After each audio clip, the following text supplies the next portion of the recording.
Chicken momo তো অনেক খেয়েছো, এইভাবে আমার এই রেসিপি দেখে ডিম মোমো একবার বানিয়ে দেখো, খেতে দারুণ লাগে। আসসালামু আলাইকুম everyone, welcome to Mampi's kitchen.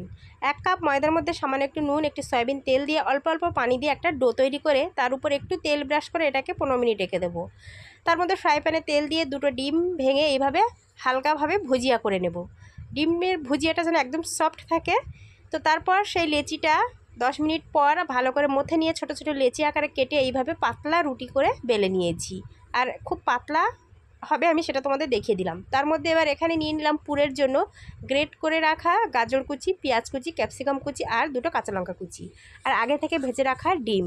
তার মধ্যে দিয়ে দিলাম একটু আদা রসুন বাটা, দিয়ে দিলাম সয়া সস, দিয়ে দিলাম গোলমরিচ গুঁড়ো আর অরিগানো। এই 2টো জিনিসের ভিডিওটা নিতে ভুলে গেছি, তোমরা অবশ্যই এইগুলো দিয়ে দেবে।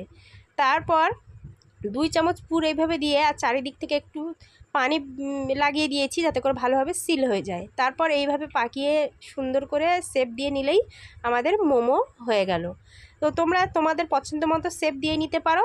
তো এইভাবে একে একে সমস্ত মোমোটা আমি করে নিয়েছি। তারপর আগে থেকে কড়াইয়ে পানি বসিয়ে পানিটা ফুটিয়ে নিয়ে এরকম মোমো তৈরি করার বাসন উপর থেকে তেল ব্রাশ করে এটাকে সমস্ত মোমোগুলো দিয়ে ঢাকনা দিয়ে ঢেকে আমি 15 মিনিট ভাপিয়ে নিয়েছি। তো 15 মিনিট স্টিম করে নেওয়ার পর আমার এগ মোমো একদম রেডি।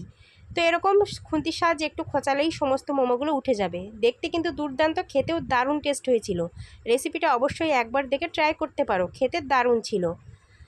তো আজকের এই পর্যন্ত, দেখা হবে আবার হয়তো অন্য কোনো রান্নার ভিডিওতে। আর ভিডিওটা ভালো লাগলে প্লিজ বেশি করে শেয়ার করে দিও। আল্লাহ হাফেজ।